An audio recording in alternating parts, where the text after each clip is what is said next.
Pour ne manquer aucune de nos vidéos, abonnez-vous sur Diboudia Kassaye. Mesdames et messieurs, chers internautes, vous tous qui nous suivez à travers le monde, nous sommes très contents et très heureux parce que vous êtes très nombreux à ces moments en train de regarder la télé Diboudia Kassaye. Aujourd'hui, nous recevons Maître John Mbombo Mitangou. Avec lui, nous allons échanger sur la loi Aubin Minakou et son collègue de l'Assemblée nationale. Cette loi qui est en gestation, qui va donner beaucoup de pouvoir au ministre de Justice en République démocratique du Congo, qui va désormais contrôler les ministères publics. Alors, lui, en tant qu'avocat au barreau de Kassaye oriental et de Kinshasa Matete, il va essayer d'étayer cette loi pour l'intérêt général. Maître, bonjour. Bonjour aussi. Très content de vous recevoir dans cette émission. Est-ce que vous êtes au courant qu'il y a d'abord une loi en gestation à l'Assemblée nationale?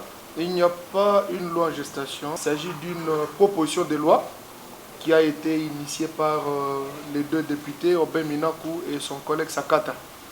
Donc, portant notamment sur la matière que vous avez énoncée sommairement.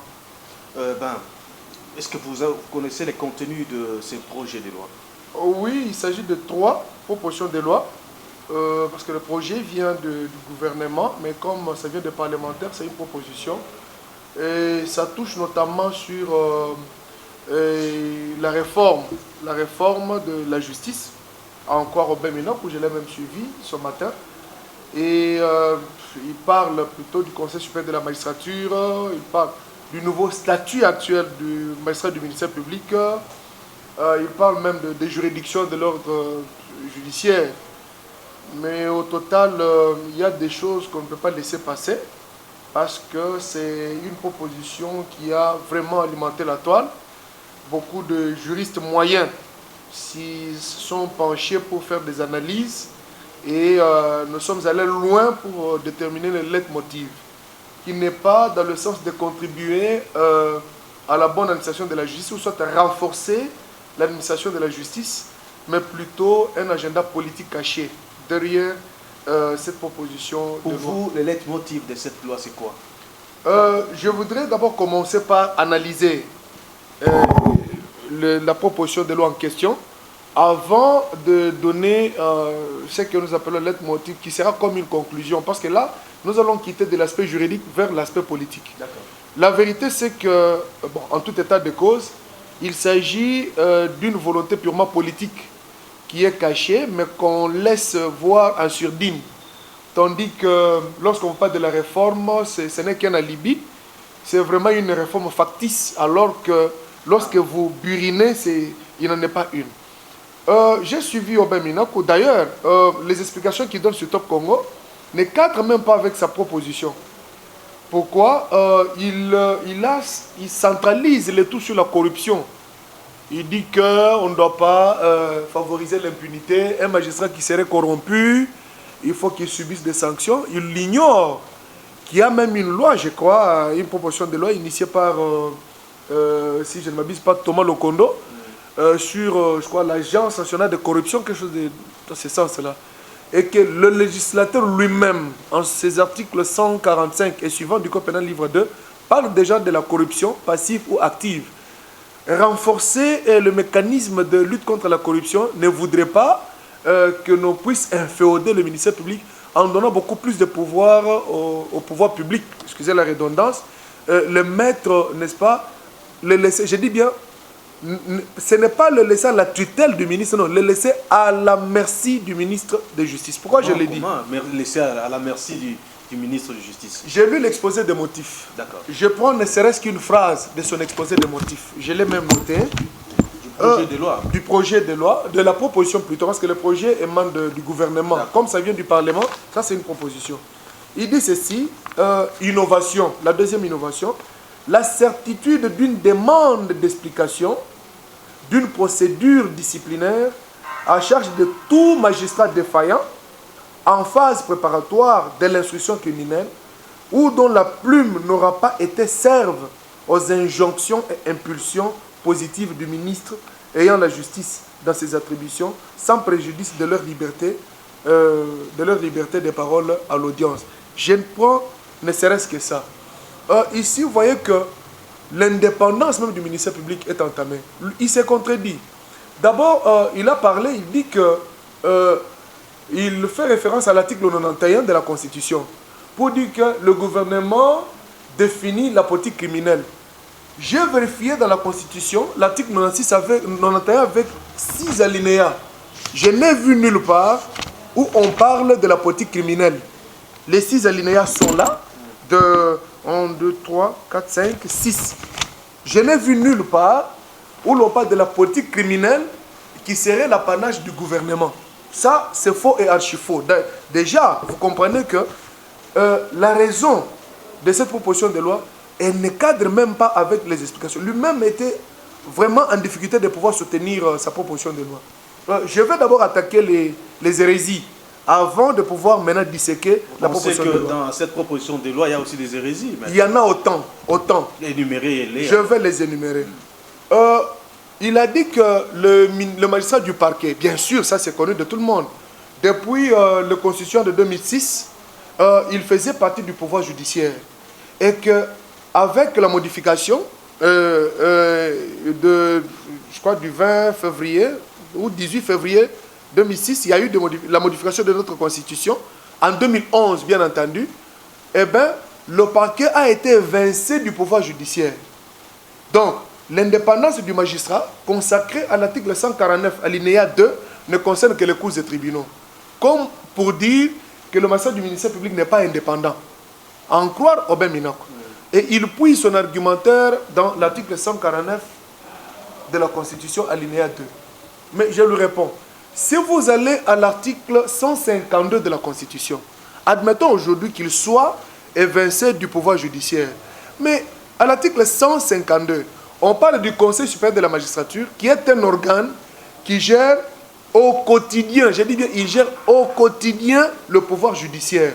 Le Conseil supérieur de la magistrature, qui est un organe qui gère au quotidien le pouvoir judiciaire. Mais vous dites que le magistrat du ministère public ne fait pas partie du pouvoir judiciaire. Mais quand on donne la hiérarchie, donc on donne les animateurs du Conseil supérieur de la magistrature, on parle du président de la Cour constitutionnelle, on parle du procureur général pour cette Cour constitutionnelle. Je me limite là-bas, je ne vais pas descendre parce qu'il y a la Cour de cassation sur le procureur général. Je prends simplement le terme procureur général. Or, lorsqu'on parle du procureur général, on voit des termes de parquet. Mais on se demande, il ne fait pas partie du pouvoir judiciaire. Comment est-ce qu'il est sur la liste des gens qui sont dans le Conseil supérieur de la magistrature, qui sont censés gérer au quotidien le Conseil supérieur de la magistrature? Moi, j'ai déduit pour ma part que le ministère public, avec la Constitution, notre Constitution telle que modifiée à ce jour, à l'article 149, nous faisons la combinaison de deux dispositions. Il a, bon, je dirais ce qu'il est du face, hybride, point d'interrogation, mais moi je dirais, il appartient, il est le bras séculier, bien sûr, du gouvernement, par le truchement du ministère de la Justice, mais il fait partie aussi du pouvoir judiciaire. Comme il fait partie du pouvoir judiciaire, l'indépendance, je dis bien l'indépendance doit être respectée. Et on ne doit pas entamer l'indépendance. Maître, selon vous, oui, cette loi ne fait pas du ministère public indépendant? J'ai dit oui. Comment? Ici, on ne consacre pas. Vous voyez, l'indépendance du ministère public. Lui table beaucoup plus sur l'indépendance. Il dit non, le ministère public n'est plus indépendant en vertu de l'article 149. Mais moi, je ressors l'indépendance du ministère public à partir de l'article 152, alinéa 2. Le fait pour lui d'appartenir au Conseil supérieur de la magistrature, qui est un organe de la gestion au quotidien du, conseil, du pouvoir judiciaire. Vous voyez, ici, nous sommes dans un système d'injonction tel que dicté par l'article 70 de la loi organique. Vous connaissez bien la loi portant organisation, fonctionnement et compétences des juridictions de l'ordre judiciaire. Chez nous, nous avons un système d'injonction. Et l'injonction ici, bien entendu, c'est le ministre de Justice. Il donne l'injonction pour ouvrir les enquêtes, comme on l'a fait avec le cas de Vital Kamerhe, pour tel ou tel autre devoir, en fait, les faits décriés, mais il ne donne pas injonction qu'on ferme les dossiers. Mais donc, dans la loi, dans cette proposition, le oui, ministre de Justice peut à tout moment demander qu'on ferme un dossier. J'ai dit oui.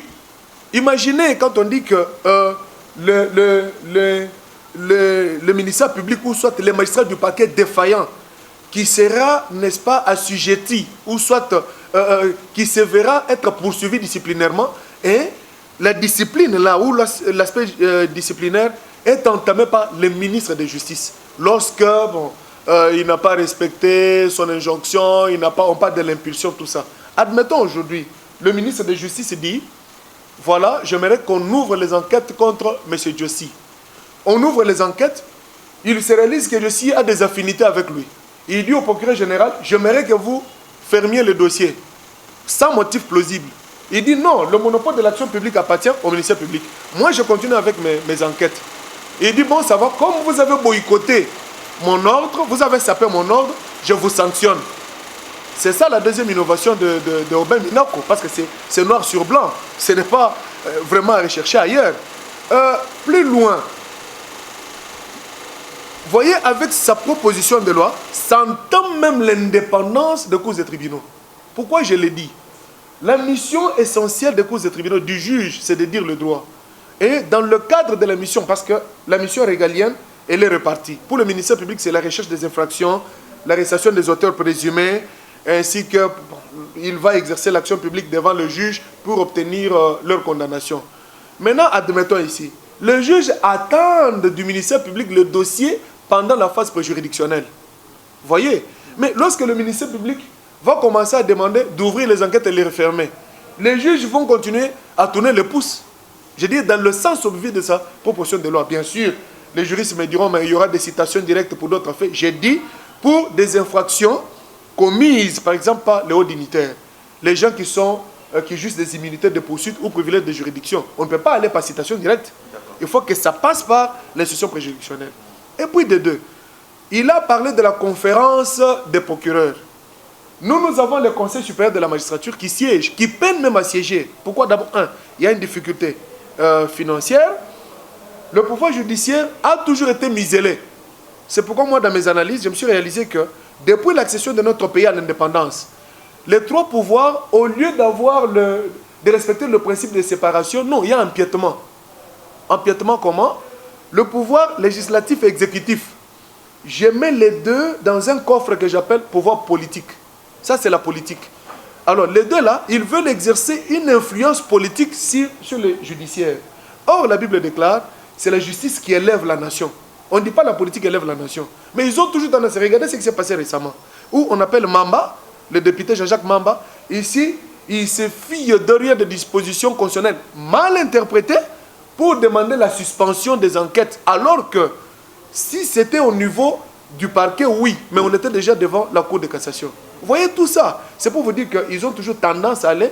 Et cela donne raison à ceux qui disent que lorsque la politique entre par la porte, le droit s'enfuit par la fenêtre. Maître. Je voudrais refermer la parenthèse pour la conférence. Le Conseil supérieur de la magistrature, lui a parlé de la conférence des procureurs. Bravo. Vous avez quel fonds? Parce qu'il se pose un problème financier. Le Conseil supérieur de la magistrature a voté plusieurs fois, par manque de moyens. Aujourd'hui, nous avons un Conseil supérieur de la magistrature dans lequel conseil, les magistrats du ministère public prennent part, oui, par représentation, bien entendu. Mais ici, vous instituez encore la conférence de procureurs. Ça n'est de trop. Et présidée par qui? Par le ministre de Justice. Moi, je dis non. Je veux dégager le leitmotiv, qui n'est qu'un sentiment politique et non juridique. D'ailleurs, il y a une opportunité. Parce qu'au ministère de la Justice... Maître, je voudrais, avant que vous abordiez ces points-là, ouais, je voudrais vous demander, est-ce qu'avec cette proposition de loi, le ministre de Justice, parce qu'il a la latitude d'ouvrir une enquête et de la fermer également. Non, lui n'ouvre pas les enquêtes. Il donne les injonctions. Des injonctions. Ouais. Il donne des injonctions, c'est par lui que ça s'ouvre. Lui non, pas par lui. Il donne ceci. l'injonction au ministère public d'ouvrir. Et il laisse le mécanisme. C'est lui qui demande que l'on ouvre. Ça dit que lui aussi a accepté que cela se fasse.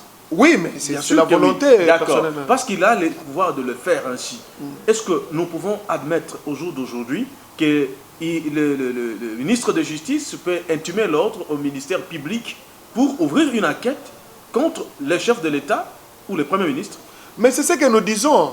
Là, c'est ce que moi j'appelle les dessous des cartes. J'ai fait l'analyse juridique et politique. Sur le plan politique, nous tombons dans ce que vous dites. Or, moi, je voulais d'abord rester buriner d'abord sa proposition de loi avant d'attaquer maintenant les corollaires, les conséquences. Les conséquences sont multiples, je vais les démontrer. D'accord.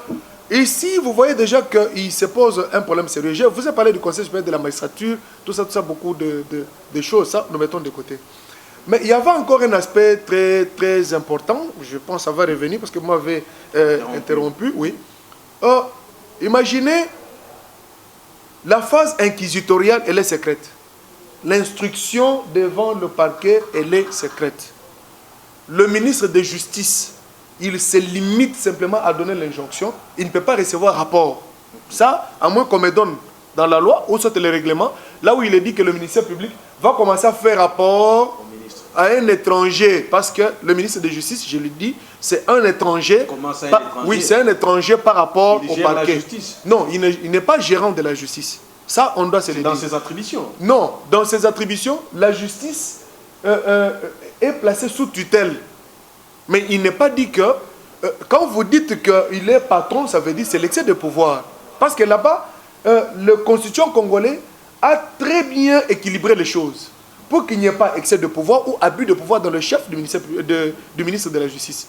Sinon, il va se réveiller le matin, et tout comme tous les ministres de justice, ils vont dire que personne ne peut nous poursuivre. Ils vont faire des choses, commettre des infractions, parce que je suis patron des patrons, et aucun magistrat ne peut m'interpeller.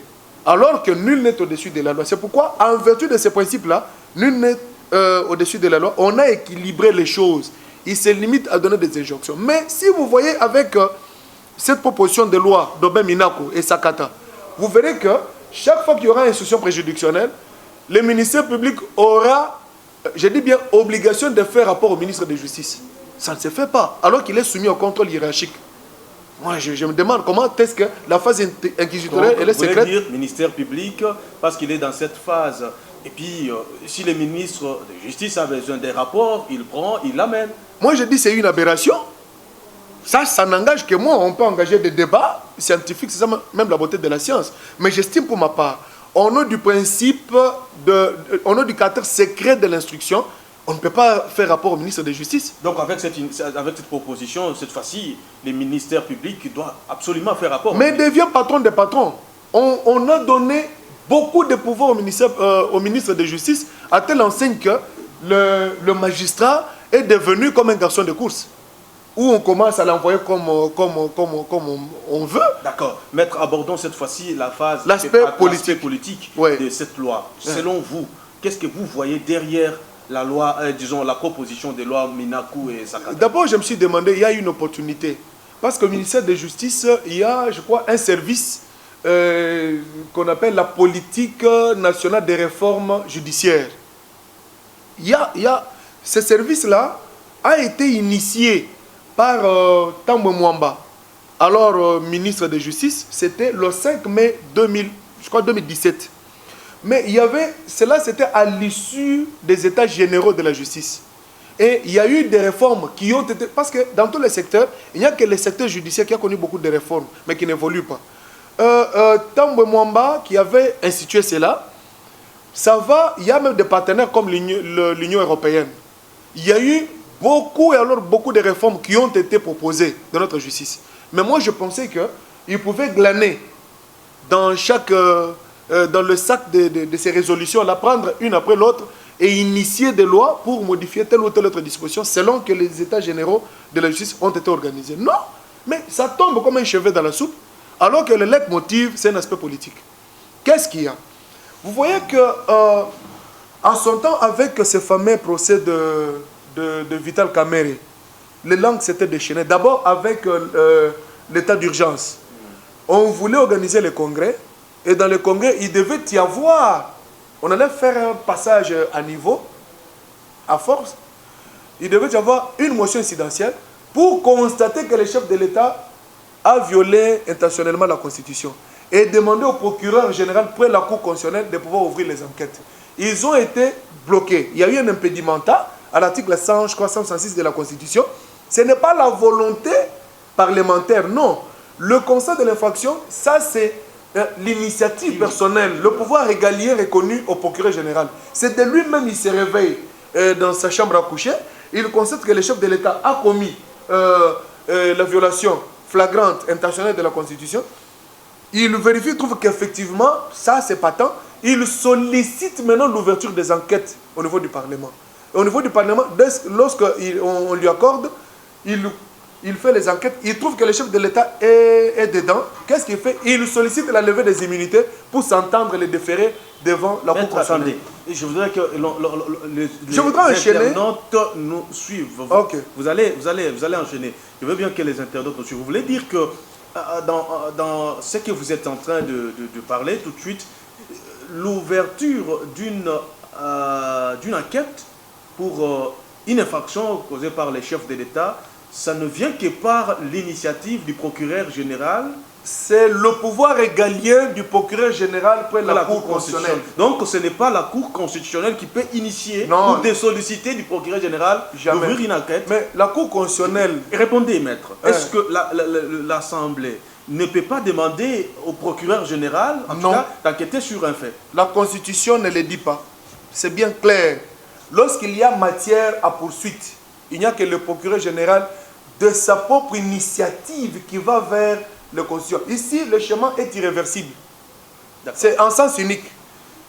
Parquet général vers le Parlement. Ce n'est pas que le Parlement vers le parquet général. Non, ça c'est en sens unique, irréversible. Ça, oui. Ils ont échoué. Bien. J'ai suivi le classique du FCC. C'est pourquoi j'ai toujours qualifié cette alliance de diabolique. Où certains parlent du mariage, ça n'a jamais existé, il n'y a pas mariage, parce que dans le mariage, il y a le mari et l'épouse. Le mari, c'est l'amour, l'épouse, c'est la soumission. Si on considère Fachi comme étant le mari, donc le FCC, c'est l'épouse. Mais comment le FCC, une épouse qui ne peut pas se soumettre aux décisions de son mari? C'est pourquoi j'ai dit, ce n'est pas un mariage, ils ne sont même pas dans la coalition, ça c'est une coalition factice, c'est un trompe-l'œil. La vérité, c'est qu'ici, nous avons le peuple d'abord, ici, nous avons Kabila d'abord. Donc, le faire, élargir, nous revenons, mais nous sommes maintenant dans l'aspect politique. Pour vous faire comprendre les leitmotiv de ces propositions de loi. Quand je l'ai étudié, j'ai compris ce qui suit. Le vif, ce n'est pas la réforme de la justice. On veut se servir de cette réforme comme le voile pudique. Ça veut dire quoi? Le ministre de Justice, comme le ministère de Justice, c'est le portefeuille reconnu au FCC. On va aujourd'hui laisser le ministère public à la merci du procureur général, procureur bien entendu, et le ministre de Justice va commencer à vérifier si les classiques de la Kabylie seront poursuivis ou pas. Les exemples sont les gens. Quand on a voulu toucher Albert Youma, vous voyez ce qui s'est passé? Il y a eu même un candidat, celui qui était prétendu chef de l'État, vous demande, vous dit, vous promet qu'on va bouleverser le monde. Vous voyez, il y aura chambardement. Bon, c'est l'économie de ce qu'il a dit. Si jamais on touchait Albert Youma, une honte pour 200 millions de dollars. On parle de la spoliation de parcelles. Affaire Chadari, spoliation de parcelles. On parle de Kokonyang. Ils sont très nombreux. On parle de Bukangalozo. Maintenant, on veut maintenant faire du procureur général l'enfant de course, le petit de course du ministère de Justice. Comme le ministère de Justice est le portefeuille du FCC, dès qu'on ouvre les enquêtes, par exemple, pour Bukangalozo, on va sacrifier la Kabylie. Qu'est-ce qu'on fait? Le PSG dit, ferme le dossier. Et si tu ne fermes pas, poursuite disciplinaire. Pourquoi? Parce que dans la loi, la soi-disant innovation, deuxième innovation que moi j'ai lu d'Obé Minaku, prévoit qu'on puisse mettre, comment dirais-je, que le ministère public soit poursuivi par le ministère de Justice. Dans quel cadre? C'est dans le cadre où les intérêts du FCC ne sont pas prémunis. Alors, il y a beaucoup d'exemples. Donc c'est une loi, selon vous, qui taillée sur mesure, est là juste pour les intérêts égoïstes de la plateforme IDP, non, FCC où il y a la Kabylie d'abord. Parce que depuis la nuit des temps, nous n'avons jamais vu dans ce pays une grosse pointure du FCC être poursuivie. Jamais. Foner, combien de temps? Vous voyez même chez nous ici, au pont, on vous dit, tout ce qui entre là au péage, c'est Foner, c'est pour la réfection de nos routes. Mais regardez Inga. Qu'est-ce qui est fait par Foner? Et tout l'argent là, ça va où? Lorsqu'on a parlé de RVA ici, à ce jour, le chef de l'État, au cours du Conseil des ministres, a demandé au ministre de la Justice de faire ouvrir les enquêtes contre les directeurs, les DG de la RVA. Au grand étonnement de tout le monde, c'est celui-là qui est reconnu. Regardez l'aéroport de Bipembe. Nous avions Ethiopian Airlines. Mais Mbujimaï est abandonné à son propre trésor. Mais c'est l'argent qui entre au quotidien. Nous payons $10 de GoPass, nous payons $50 de GoPass pour ceux qui partent pour les vols internationaux. Ça ne manque pas parce que là-bas, c'est à tout moment qu'il y a l'argent. Mais regardez l'état de nos aéroports. Pour ne citer, pour ne pas parler de Kinshasa, moi je suis natif du Kasaï oriental, je parle de ma province. Mais si je peux étendre même partout, allez-y même à Lodja, j'ai fait une fois Lodja. C'est regrettable l'aérodrome de Lodja. Allez-y même dans les bandes, regardez l'état de l'aérodrome. C'est pour vous dire que cette proposition de loi, c'est une couverture, je dis bien c'est une couverture de tous les caciques de la Kabylie. Donc, ce n'est pas une réforme de la justice sudienne. Si vous dites ainsi, Maître John, vous savez que dans d'autres pays, cette même formule existe. Mais oui, nous sommes dans la jeune démocratie. Vous me parlerez des États-Unis. Bien évidemment, les États-Unis, mais nous avons notre système juridique qui est tout à fait différent de l'anglo-saxon. Aux États-Unis, c'est le Congrès. C'est à partir du Sénat où on nomme le procureur. Et ce procureur-là fait état du ministre de Justice. Si vous ne savez pas, aux États-Unis, c'est tout à fait différent de chez nous. Chez nous, nous parlons de l'injonction. En France, il y a un terme qu'ils utilisent, mais c'est dans le cadre toujours de l'injonction. Nous disons, nous restons tous esclaves de la Constitution. Nous n'allons pas aujourd'hui trouver des solutions ailleurs alors que la Constitution est claire. À moins qu'on aille en droit comparé. Là, c'est pour des raisons peut-être pédagogiques, scientifiques, afin de pouvoir affermir notre Constitution là où elle semble boiter. Mais ici, la Constitution est claire. Il y a des pouvoirs discrétionnaires qui sont bien établis. C'est comme les poursuites des magistrats. Ils sont poursuivis disciplinairement par le copain. Ça veut dire quoi? Le magistrat est juge du magistrat, disciplinairement. Mais ici, on va soustraire le magistrat de son juge naturel en violation de l'article 19 de la Constitution. C'est ça l'innovation. Quelle innovation? Une innovation qui va violer la Constitution. Mais la Constitution peut être révisitée. Non, d'accord. Si c'est dans le cadre de la révision constitutionnelle, nous disons bravo. Mais si nous disons qu'il s'agit d'une loi, parce que la loi n'a d'autre source que la Constitution. C'est ça la source d'inspiration. Toutes nos lois, tous les règlements, tout ce qu'on peut prendre, les actes réglementaires, tout, ça doit être conforme à la Constitution. Mais la Constitution elle-même indexe, in precis verbis, que le magistrat qui commet telle faute disciplinaire n'est poursuivi que par les magistrats, on parle du Conseil supérieur de la magistrature. Mais vous venez, en vertu de votre devoir d'être député, parce que vous êtes là pour légiférer, mais vous n'allez pas légiférer du n'importe quoi. Vous dites non, je vais me couvrir derrière ma mission régalienne qui consiste à légiférer pour violer l'article 19, pour distraire le magistrat de son juge naturel. Maître John, nous tendons progressivement vers la fin de cet entretien. Et quelles sont les chances que vous donnez à la loi Minakou et Sakata? Est-ce qu'elle va passer, oui ou non? Moi, je suis d'abord au niveau de la conscience. Cette loi va passer, oui ou non? Ils sont majoritaires. Elle va passer. Pour que la loi ne puisse pas passer, nous en appelons à la conscience politique, la conscience parlementaire. Ça veut dire quoi? Vous êtes là, ce n'est pas pour servir un individu, mais pour servir l'intérêt général. Il faut une politique distributive. Avec cette proposition de loi, dès que ça passe, il n'y aura pas de politique distributive. Il y aura 2 poids 2 mesures. Il y aura les gens qui seront poursuivis et les autres qui seront, les gens qui seront à la merci de la justice, certains autres qui vont bénéficier de tous les privilèges en dépit des immunités qu'ils ont déjà. Ça, c'est un. Des 2, c'est un régime qui va consacrer le principe d'impunité. Ça, je crois que je l'ai déjà dit. La corruption, là, c'est rien, parce qu'il y a déjà des mécanismes de renforcement. Pour que ça ne passe pas, il y a une opportunité. Le moment n'est pas indiqué. Lutundu l'a initié. Il a sur la réforme de la CENI. On aurait dû commencer par là pour que les bourbiers de 2018 ne puissent plus se répéter en 2023. Comme ça, il y aura toujours crise de légitimité. Nous allons sous le même format. C'est ça des exigences, des urgences que nous nous attendons. Pourquoi ne pas aller dans ces urgences-là, commencer à chercher des petites bêtes de poudre sur la tête de chauve? Moi, j'estime pour ma part que ce n'est pas opportun. D'ailleurs, il y a beaucoup de choses qui violent notre Constitution. J'ai parlé de l'article 19. Obé Minakou a donné ces explications qui ne tiennent même pas la route. Il parle de la politique criminelle définie par le gouvernement. C'est faux, archi faux. L'article 91 qu'il a invoqué sur Top Congo ne dit rien.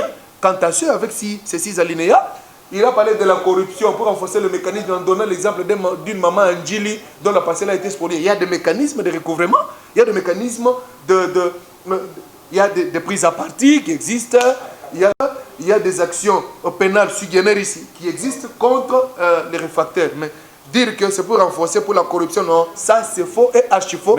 Il manque d'arguments. Les tout derniers mots, qu'est-ce que nous pouvons retenir? Ce que nous pouvons retenir, parce que nous sommes à la fin.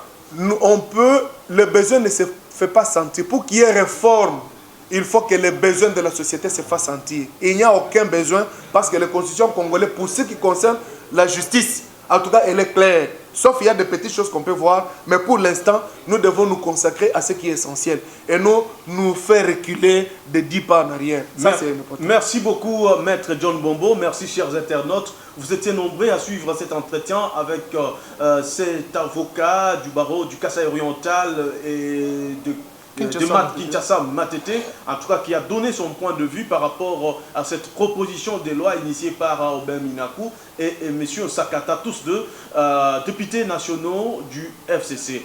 Je suis Jossi Diboué, je vous retrouve très prochainement. Au revoir.